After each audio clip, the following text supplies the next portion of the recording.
Fala galera, beleza? Bom, estamos aqui hoje para falar sobre as curiosidades, tá? E os enigmas na arte renascentista, ok? Bom, como vocês sabem, nós vamos encontrar vários enigmas, né? Ou seja, mesmo com todo o estudo que foi feito, cientistas, os colaboradores, né, os sociólogos, historiadores, nós ainda não encontramos muitas respostas para o que a gente encontra de enigmas nas obras de arte, desde a pré-história.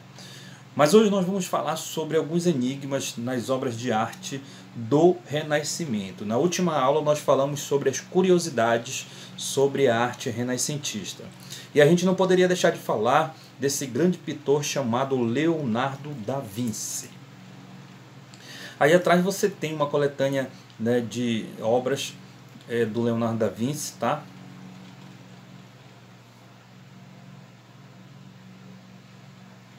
E agora a gente vai falar sobre algumas delas. Bom, quem não conhece a Mona Lisa, não é? Deixa eu chegar para cá. Dá uma olhada aí. Então, primeira curiosidade sobre a obra A Mona Lisa, do Leonardo da Vinci, é essa questão dela estar perfeitamente equilibrada, né, geometricamente, né, em termos de formas, ao próprio rosto, tá, ao próprio autorretrato do Leonardo da Vinci. Então observem aí a obra, e quando a obra Mona Lisa é colocada, né, no mesmo, ao lado da obra do autorretrato do Leonardo da Vinci, a gente percebe que ela é equilibrada ao rosto dele, né? Ela possui as mesmas características, tá? Elas possuem a mesma característica, tanto no nariz, quanto na boca, quanto na construção geométrica do desenho, tá? São características perfeitas. Então, isso é o que dizem, que a Mona Lisa era o Leonardo da Vinci, só, né, com o rosto feminino, né? E aí, ela, por algum motivo, ela está inacabada, a questão das sobrancelhas, ou ele mesmo achou melhor deixar ser a sobrancelha por algum motivo. Então essa é a primeira curiosidade. A segunda, na obra do Leonardo da Vinci, nós temos aí a Última Ceia. Então percebam aí, pessoal, que na Última Ceia deveria ter cálice, né, de vinho, porque se fala muito na questão do cálice de vinho. Então muitas teorias vieram, né, falando sobre a Última Ceia do Leonardo da Vinci, que é um afresco, tá? Que é um estilo de pintura feito na parede, tá? Com algum tipo de cimento. E essa pintura, ela também se tornou enigmática, porque percebam que, apesar de tudo que se fala da Santíssima Ceia, não há cálice de vinho, tá? Então, o que dizem, né, os teóricos alternativos é que Leonardo da Vinci, na verdade, quis dizer que o cálice de vinho, ele é, na verdade, essa construção em V que fica aqui entre a figura de Jesus e esta outra figura que seria Pedro, mas que essa figura parece mais Madalena, né? Então, na verdade, não era um dos apóstolos, tá? Não era um dos 12 apóstolos. Na verdade, era a figura de Madalena. Então, percebam aqui que entre Jesus e esta outra pessoa aqui, alguns dizem que não é um apóstolo, que seria Madalena. E o cálice, na verdade, seria este V aqui, tá? Por algum motivo, Leonardo da Vinci quis representar, essa questão, né, da Última Ceia de Jesus Cristo de uma outra forma, né, havendo a presença não de um apóstolo ao lado de Jesus, mas de Maria Madalena. Então essa é mais uma característica que nós estamos falando aqui, enigmática da obra de Leonardo da Vinci. Por que será que ele fez desta forma. Dá para a gente perceber perfeitamente entre a característica deste personagem da obra e os outros, que parece realmente ser uma mulher. Talvez fosse Madalena. E a gente tem aí mais uma figura, né, que demonstra perfeitamente o equilíbrio entre o rosto da Mona Lisa e o autorretrato do Leonardo da Vinci. E essa aí é a Mona Lisa, é claro, uma das pinturas mais conhecidas de todos os tempos. A Mona Lisa também tem essa questão do equilíbrio da forma, da questão geométrica perfeita, né, que a gente não vai mostrar aqui, vamos mostrar em outros vídeos. Essa questão também, por exemplo, do fundo. A gente percebe que o Leonardo da Vinci brincou com o fundo. O que ele quis nos dizer?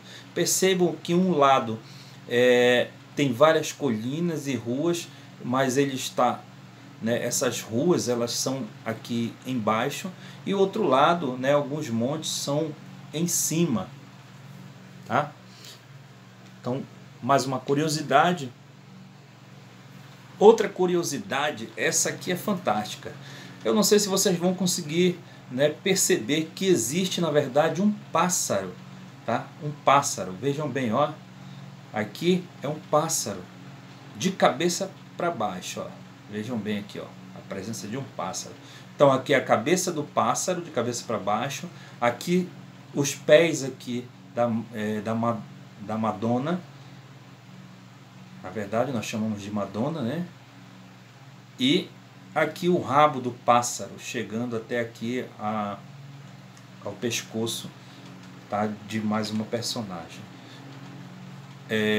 Então por que Leonardo da Vinci colocou um pássaro, né, de cabeça para baixo na obra dele, né? Tem um cordeiro e tem um pássaro. Então fica aí para vocês, né, essa curiosidade, tá? Se perguntem por quê. É muito interessante todo o trabalho de Leonardo da Vinci.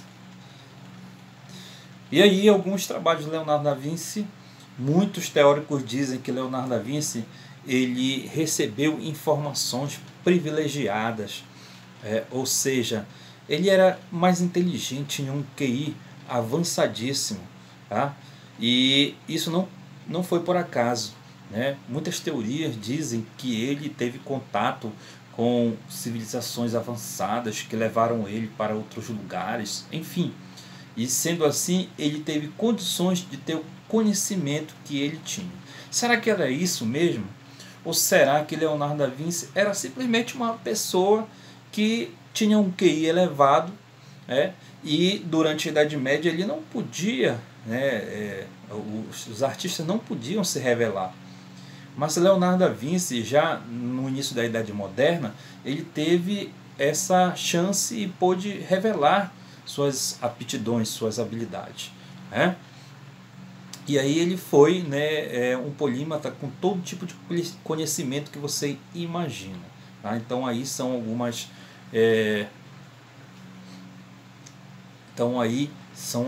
máquinas, tá, que Leonardo produziu, tá? Ele produziu tanto máquinas de guerra quanto máquinas para beneficiar, né, as pessoas utilizarem no seu cotidiano, no seu dia a dia. A gente não pode deixar de falar, né, essa questão dele, né, ser um ótimo desenhista, tá? Então percebo aí os órgãos humanos, ele foi muito importante para a medicina, né, até hoje, porque foi lá que começou, né, toda a curiosidade, né, a questão de dessecar os cadáveres, né, e desenhar perfeitamente os órgãos humanos, tá? Então foi o Leonardo da Vinci que fez isso para as primeiras universidades de medicina. E tem um homem vitruviano, né, que ele vai, né, ter uma forma geométrica perfeita no corpo do ser humano, tá? E essa forma aqui, é claro que vão ter sentenças matemáticas escondidas na geometria, tá?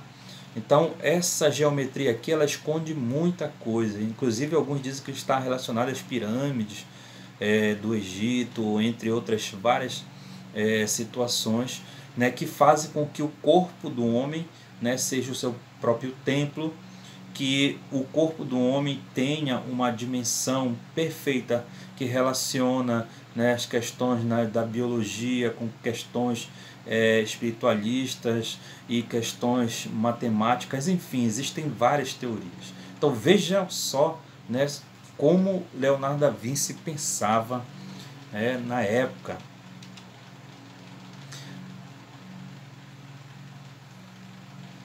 E aí atrás vou mostrar para vocês algumas obras muito interessantes também da arte renascentista. Na verdade, essas obras elas são anteriores, algumas são anteriores ao Renascimento, tá, pessoal?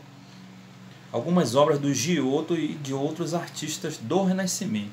Então, o que nos deixa curioso sobre essas obras?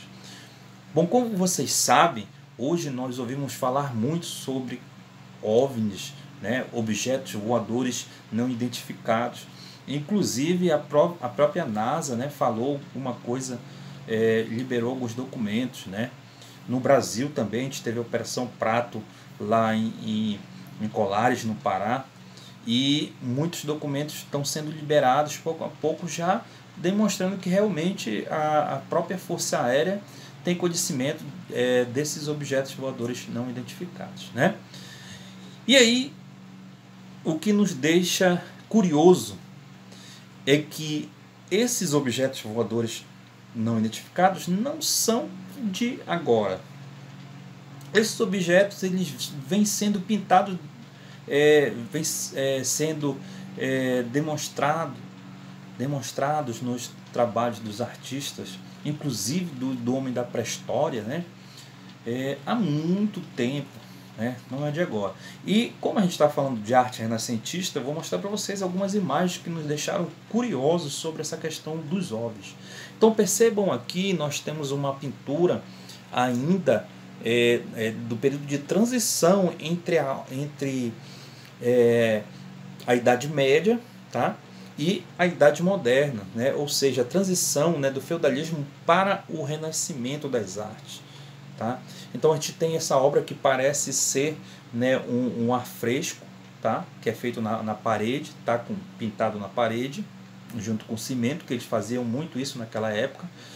E a gente tem aí a figura de o que parece realmente ser uma espaçonave, né, que está colocando fogo, né, em algum tipo de templo, como se fosse, né, a antiga Babilônia. A gente ouve escutar sobre isso, ok?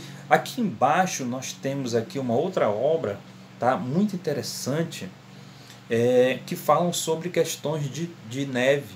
Neste lugar que foi pintada a obra sempre nevava, mas essa neve ela sempre acontecia quando se observava movimentações diferentes no céu. Então aquilo chegava até ser uma tradição, né? Então essas nuvens que parecem ser representadas, de lá que sairiam as várias neves, nuvens escuras, também parecem várias OVNIs no céu, tá? Que talvez o artista quis representar nessa obra. E ela não está completa. Acima dela existe um outro desenho, mas a gente vai falar outra hora. Outra obra interessante é esta aqui no meio. Esta obra aqui, tá, representa aí o batismo de Jesus Cristo. Então será que realmente o artista quis representar que na verdade era um OVNI aqui em cima, né? Então percebam aí, ó, uma obra do século XVI, por volta de 1500, o artista representou o batismo de Jesus aí, ó, o que parece mais na verdade um disco voador, né? E batizando Jesus com essa luz, né? Iluminando aqui Jesus que está aqui embaixo. Então fica aí, né, mais uma obra interessante. E aí nós temos outra obra aqui que nos deixa muito intrigado, que é a obra chamada Anunciação. Essa obra não é a do Leonardo da Vinci, é de um outro pintor que a gente vai ver em outra obra. Mas percebo que também é um disco, como se fosse, né, um disco voador com algumas iluminações, que está, na verdade, lançando, né, algum tipo de raio sobre Maria. Tá? Então, os teóricos alternativos dizem que, na verdade, esse disco aqui, né, as pessoas que estavam presentes, né, viram muitos discos, e esse disco, né, em especial lançou, né, uma iluminação, uma luz sobre Maria, talvez para anunciar que ela seria a mãe, né, de Jesus. Né? Então, que relação, né, Jesus tem com, né, a questão dos OVNIs? Então, os teóricos alternativos falam muito sobre isso. Tá? Então, são fatos curiosos. Tá? E por último, nós temos aqui uma obra muito interessante também, onde a gente vai ver, né, aqui um objeto sendo dirigido, né? Essa obra aqui é de 1500, tá? Essa obra aqui, e também no período de transição, né? Ou já no Renascimento, é uma obra que você vai perceber que existe alguém aqui no veículo, e é na crucificação de Jesus, tá? Então, o que eles sabiam, né? O que eles especulavam na época? Que documentos leram sobre os assuntos, né? Outra obra muito intrigante é essa aí, tá?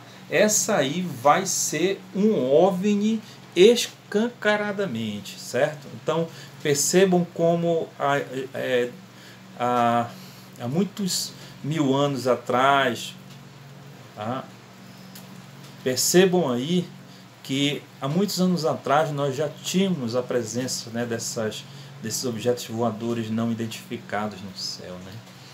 Então essa aí é uma obra super interessante. Quem quiser estudar sobre elas, são obras do Renascimento, onde aparecem, né, esses OVNIs. Inclusive a gente tem um cidadão aqui da Idade Média observando este OVNI, tá, que está no céu. Aqui está o detalhe dele, tá? Inclusive o artista ele relata a iluminação com luzes, né, com algum tipo de tinta, né, brilhante, algum tipo de tinta como se fosse, né, uma cor de ouro, tá, representando o brilho, né, um amarelado e um laranja representando o brilho, né, desse objeto, tá?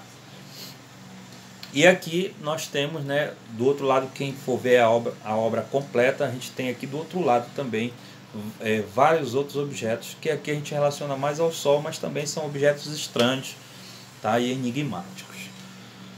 E aqui a gente já viu, né, que são a questão da neve. Aqui a gente o que nos deixa um pouco mais intrigados aqui, no caso, são esses dois objetos. Na verdade, né, são objetos diferentes, tá? Esse aqui parece que está perseguindo esse outro, tá? Isso, olha só, gente, isso na Idade Média, tá? Então os pintores eles pintaram que relação eles estavam fazendo aí, porque isso é na crucificação de Jesus, a pedido da igreja, né? Eles pintaram. Inclusive alguns pintores, né, foram chamados, né, é claro, para prestar depoimento, porque algumas obras chegaram a ser chamadas de heresia contra a igreja, né? Então esse é mais um enigma, tá? São esses dois objetos voadores aí, tá? Inclusive relatado, né, na crucificação de Cristo, mas relatado com pessoas, né, aí que estão dirigindo, tá? E para finalizar, nós temos mais essa obra aí, que nós temos a crucificação de Cristo também, a obra também do período de transição da arte medieval para a renascentista. E não dá para ver, mas nós temos aqui também dois discos, olha só, um azul e um vermelho. Interessante. O que significa um disco azul e um vermelho? E tem um rosto aqui dentro do disco, tá? E para finalizar, a gente tem aí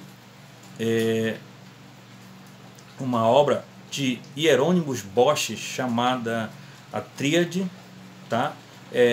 As Delícias Terrenas, tá? O Jardim das Delícias Terrenas. Mas não vamos fazer uma aula só sobre o Jardim das Delícias Terrenas, porque tem muita coisa para falar sobre essa obra aí, que inclusive vai influenciar, uma obra muito interessante que vai influenciar, né, o surrealismo, tá? Aqui algumas partes da obra.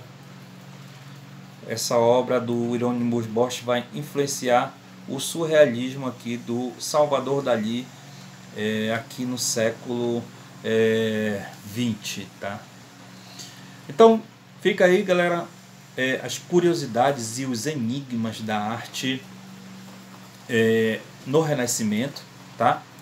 E a gente vai fazer alguns vídeos específicos. Nós vamos fazer alguns vídeos específicos sobre alguns desses artistas que nós vimos, ok?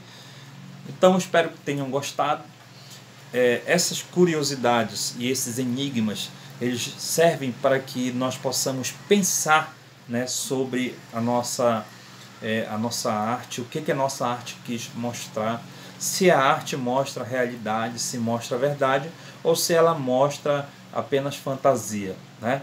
E aí isso deixa a gente, né, curioso, né, e deixa a gente pensar, né, e filosofar sobre essas imagens que nós estamos observando dos artistas, na produção dos nossos artistas do passado. Então um grande abraço a todos e vamos para o próximo vídeo.